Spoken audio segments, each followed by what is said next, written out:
ఏపీలో సమాచార సేకరణ కమిటీ పరిశీలనను జనసేన నియమించింది. ఇందులో భాగంగా ఉమ్మడి గుంటూరు జిల్లాలో పార్లమెంటు పరిశీలకులను నియమించారు. గుంటూరు జిల్లాకు బొలిశెట్టి శ్రీనివాస్, బాపట్లకు దేవ వరప్రసాద్, పల్నాడుకు బాలినేని శ్రీనివాసరెడ్డిని నియమించింది.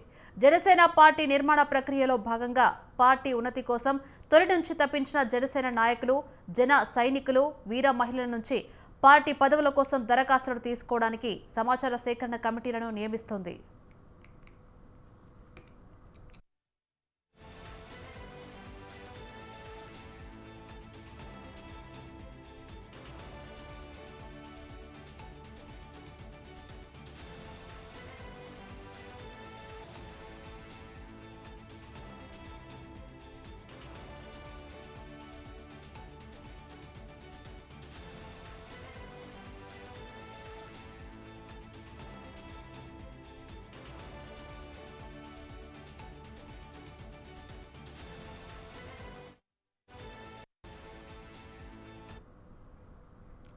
ఏపీలో సమాచార సేకరణ కమిటీ పరిశీలనను జనసేన నియమించింది. ఇందులో భాగంగా ఉమ్మడి గుంటూరు జిల్లాలో పార్లమెంటు పరిశీలకును నియమించారు. గుంటూరు జిల్లాకు బొలిశెట్టి శ్రీనివాస్, బాపట్లకు దేవ వరప్రసాద్, పల్నాడుకు బాలినేని శ్రీనివాసరెడ్డిని నియమించింది. జనసేన పార్టీ నిర్మాణ ప్రక్రియలో భాగంగా పార్టీ ఉన్నతి కోసం తొలి నుంచి తప్పించిన జనసేన నాయకులు, జన సైనికులు, వీర మహిళల నుంచి పార్టీ పదవుల కోసం దరఖాస్తులను తీసుకోవడానికి సమాచార సేకరణ కమిటీలను నియమిస్తుంది. ఇక ఇదే అంశానికి సంబంధించి మరిన్ని అప్డేట్స్ ఫోన్ ఇన్ ద్వారా వీరస్వామి అందిస్తారు. వీరస్వామి, చెప్పండి, ఉమ్మడి గుంటూరు జిల్లాలో పార్లమెంటు పరిశీలకుల నుంచి ఎవరెవరిని సెలెక్ట్ చేశారు, అసలు ఏంటి? లావణ్య, రాష్ట్రంలో జనసేన పార్టీ బలోపేతం కోసం కీలక నిర్ణయాలు తీసుకుంది. 25 పార్లమెంటు స్థానాలకు పరిశీలకులు కూడా నియమించింది. రాష్ట్రంలో చూసుకుంటే మాత్రం సీనియర్లు అందరినీ నియామకం చేయడంలో మాత్రం కసరత్తు పూర్తి చేసింది. వీళ్ళ పరిశీలకులు చూసుకుంటే మాత్రం గుంటూరు జిల్లా నుంచి బొలిశెట్టి శ్రీనివాస్ ని, పల్నాడు జిల్లా నుంచి మాజీ మంత్రిగా పనిచేసిన బాలినేని శ్రీనివాసరెడ్డిని, బాపట్లకు సంబంధించి దేవప్రసాద్, ఒంగోలు అదేవిధంగా గతంలో గుంటూరు పొన్నూరు నియోజకవర్గ ఎమ్మెల్యేగా పనిచేసిన కిలార్ రోసీని కూడా ఒంగోలుకి పరిశీలకులుగా పార్లమెంట్ స్థానంలో నియామకం చేసింది. విజయవాడ చెంది ఇప్పుడు గుంటూరుకు సంబంధించి ఇన్ఛార్జి మంత్రిగా ఉన్నారు కందులు దుర్గేష్ ని విజయవాడ పార్లమెంట్ పరిశీలకులుగా నియామకం చేసింది. నంద్యాలకు సంబంధించి కూడా ఏదైతుందో బాలశౌరి నియామకం చేసింది. దీంతో పాటు చూసుకుంటే మాత్రం రాష్ట్రంలో పలువురిని 25 పార్లమెంట్ స్థానాలు ఉంటాయి. 25 పార్లమెంట్ స్థానాలు కూడా సీనియర్ నేతలను కూడా బరిలోకి దింపింది.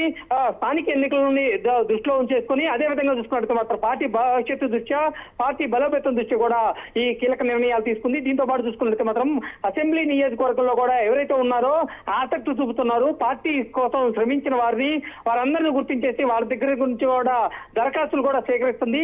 దీంట్లో కూడా చూసుకున్నట్టు మాత్రం 3 సీనియర్ నాయకులు, అదేవిధంగా 3 సాధకులు, 21 మంది సమన్వయ కార్యకర్తలు, మొత్తం చూసుకున్నట్టు మాత్రం 27 మంది ఈ పార్లమెంటు పరిశీలకులు మాత్రం సహాయకం అందిస్తారు. వీళ్ళ నుంచి కూడా దరఖాస్తులు తీసుకొని వీళ్ళని కూడా ఫిల్టర్ చేసి అసెంబ్లీ నియోజకవర్గాల్లో కూడా ఎంపిక కొనసాగుతుందని చెప్పుకోవాల్సిన పరిస్థితి ఉంది.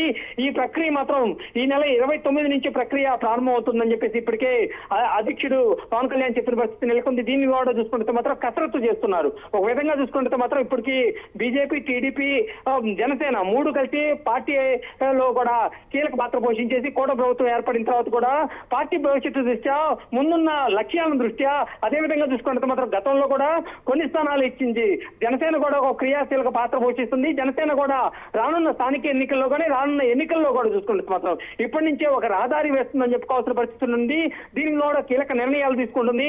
తమ వాణిని వినిపించడానికి, తమ గళాన్ని వినిపించడానికి కింది స్థాయి నుంచి కూడా ఇప్పటికే సభ్యత్వ నమోదు కూడా పూర్తయిన పరిస్థితి నెలకొంది. మరొక సందర్భంగా చూసుకుంటే మాత్రం పార్టీని మరింత బలోపేతం చూసుకోవాలంటే కీలక మార్పులు కూడా చోటు చేసుకోవాల్సిన అవసరం ఎంతో ఉంది. ఇప్పటికే చూసుకున్నట్టు మాత్రం ప్రకాశం జిల్లా, నెల్లూరు జిల్లాకు సంబంధించిన కమిటీలను కూడా రద్దు చేశారు. అదేవిధంగా చూసుకుంటే మాత్రం ఇతర జిల్లాల్లో కూడా కమిటీలు రద్దు చేసి జనసేన పార్టీని ముందు తీసుకెళ్లాలన్న భవిష్యత్తుతోటి మాత్రం అధ్యక్షుడు పవన్ కళ్యాణ్ మాత్రం ఇలాంటి కీలక నిర్ణయాలు తీసుకున్నారని చెప్పి ఇప్పటికే తెలుస్తోంది. దీనికి సంబంధించి కూడా కేంద్ర స్థాయి కూడా కసరత్తు చేస్తున్న పరిస్థితి నెలకొంది.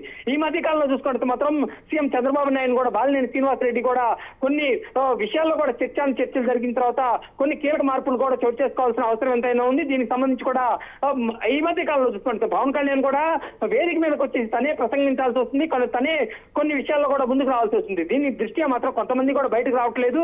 తమ వాణిని వినిపించాలి అంటే, జనసేన వాణి బలంగా వెళ్ళాలి అంటే మాత్రం, ఏదైతే ఉందో విమర్శలు తిప్పికొట్టాలంటే మాత్రం ఇలాంటి కీలక మార్పులు చేయాల్సిన అవసరం ఎంతైనా ఉంది. దీనిలో భాగంగా చూసుకుంటే మాత్రం ఈ మార్పులు చేశారని చెప్పుకోవాల్సిన పరిస్థితి ఉంది. Lavanya. Veeraswamy, right thank you Veeraswamy.